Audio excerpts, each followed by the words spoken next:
Maganda na mga bossing, sa naghahanap po dyan ng full size SUV or Toyota Land Cruiser mismo ang hanap nyo, ito available tayo mga bossing. For pass break price to mga boss. Sa mga tropang buy and sell, pwede nyo pa itong pagkakitaan para naman sa ating mga direct buyers and viewers. Ito murang-mura nyo lang po talaga ito makukuha mga bossing. Paalala ko lang mga boss, hindi po ito galing ng Pogo and hindi po ito binaha mga boss. Yan, so ito po yung local na premium variant. So yan yung may panoramic sunroof, may cool box, pwede ka magpalamig na yung mga bottled water holder, all option. And same time, naka Michelin tires. Yan, so 4x4 unit to syempre mga boss.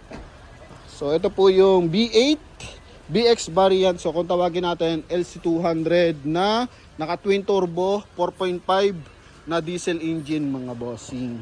Yan, so sa mga interesado, ang presyo lang nila dito mga bossing, sa bentahan na normal, sa 4.5, mura na yung 2020. Pero dito sa Promote PH, 4,080,000 mga boss, pwede nyo ito makuha. Kapag direct buyer, pwede nyo pa dyang maisama yung transfer of ownership mga bossing. Kaya sa mga interesado, dito muna tayo sa ating front area. Bigyan ko lang kayo ng idea kung saan to galing. I think galing to ng pharmaceutical kasi Mandaluyong area lang to galing mga boss, ano? And 100% hindi po ito binaha. So ito mga bossing, coding is 8. So ending 8 yan. So I think Thursday mga boss. Then naka projector headlight, chrome dito mga boss. Ang kulay na ito mga boss is Attitude Black Mica mga bossing, ha? So walang basag yung kanyang headlight mga bossing. Tsaka yung ating fog light, so naka-chrome yung housing, pati dito sa front grille naka-chrome din. Yan, may sensor mga bossing. Okay, then pagdating dito sa side, eto mga bossing, Michelin tires na anong size ng gulong nito? R18 mga boss. No, naka 5 stud mga bossing. And eto po is may step board, cladding na chrome. Naka-chrome din yung kanyang door handle, may chrome line din dito sa ating window panel. May signal light sa kanyang side mirror, meron siyang roof rail. Pasok tayo sa loob kasi medyo naulan na mga boss. Totally kanina pa, talagang kailangan lang natin isingit kasi kukulimlim na naman mga bossing. So mileage nito is 103,669 mga bossing. So release to sa Toyota Manila Bay mga boss, ano? Yan, so locally released talaga to. Then sa power seat meron seal guard, yan meron din mga boss. Then power adjust yung ating side mirror. Ito, power fold mga bossing and power adjust also. Okay, so basically naman to kasi nga Land Cruiser to mga boss. Oh, yung kabila. Then dito naman sa kabila. Okay. So typically ito yung kanyang interior. Wood accent sa kabilang side, naka 2D audio system. Hanggang din dito may rubber na. So yung controls natin ng 4x4, optional 4x4 kasi to mga boss. Nilagyan nila ng rubber. Then dito is bottled water holder. Siguro babae ang gumagamit mga boss. Oh. Pag hindi pharmaceutical, beauty products yung kanilang mga bossing. Kasi based dun sa ORCR. So hindi ko lang masyado pwede i-declare pa. Pero sa mga interesado, syempre pwede ko pakita yan, no? And ito mga bossing is naka cruise control. So normally naman yan sa Land Cruiser kasi ilan na yung na-vlog natin na Land Cruiser. And dito is naka automatic adjust yung ating rear view mirror. Yan, kita yung ating mga boss. Sa lakot mga bossing kasi maulan talaga. Then leather mga boss, ha? Naka factory leather pa to mga bossing. Okay, sa inyong kanyang interior, then yung sunroof. So hindi natin o-open kasi nga mababasa tayo dito. Pero pwede mo siya i-close. Yan. Okay, so kung interesado kayo dito mga boss, yung mga buyer natin tumatawag nung nakaraan, naghahanap na mas murang unit, ito available tayo. Toyota Land Cruiser. So 103 mileage, kasa record yan mga boss. May airbag sa side, sa dashboard. Then sa mga gilid meron din yan, oh. Okay, yan. Cool box mga bossing, malaking bagay to pag long drive. So lagay ka lang dyan ng mga gusto mong palamigin. Lalo na VIP yung pasahero mo, or ikaw mismo VIP. So pwede to mga bossing. So pass break mga boss. So tawag lang kayo mga bossing, ha. Then ito door panel. Yan, so laki ng kanyang door opener mga bossing. Sa kaha, wala naman siyang gas-gas mga bossing. May issue lang ako ditong isa, papakita ko maya-maya. Yun lang naman. Then second row, eto. Yan, automatic climate control sa likuran tsaka sa harap. So automatically na yan, meron. Then armrest. Yan, so meron din mga boss. Then dito, bottled water holder. Meron mga bossing. Okay. Yan. Ito sa likod, ito lang issue niya mga boss. Oh. Yan, so may crack na, maliit. Then the rest, ayos na. Wala na siyang major issue. Same time, naka heavy duty, tow hook. Yan. And dito, naka 4-eye sensor. Yan, so ito yung likod niyan.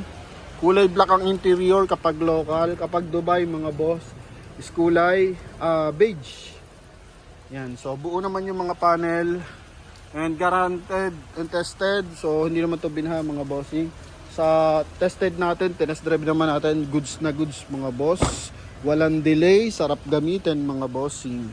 Chrome line na Land Cruiser sa likuran, napakaganda. Yan. May gas-gas lang ng bahagya dito, tsaka dito mga boss. No, pero kung buy and sell po kayo, alam ko naman malaki pagkakakitaan nyo dito mga bossing, no? Yan. Okay. Pero kung direct buyer kayo mga boss, nangangarap kayo magkaroon Land Cruiser or gusto niyo ng second unit for your Land Cruiser mga boss, ito. Available tayo. Magkabilaan, naka power seat.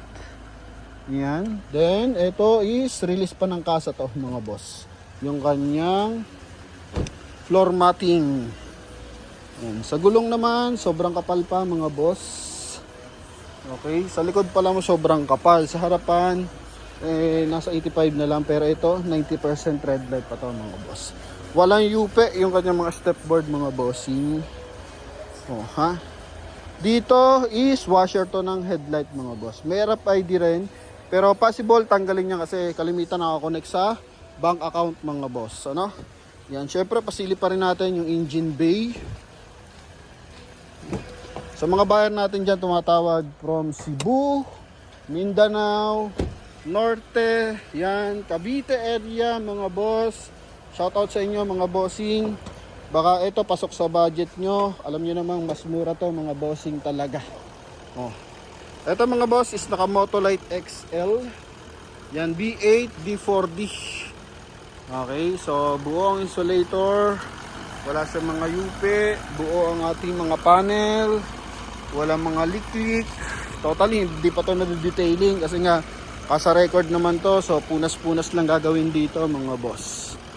Okay, so sa mga bar nating interesado, legendary Land Cruiser na to mga boss. Yan, available tayo mga bossing. Sa mga gusto magpa-reserve, available tayo sa ating GCash. Same number lang po yan, hindi tayo gumagamit ng ibang GCash number para safe lahat ng ating viewers and buyers.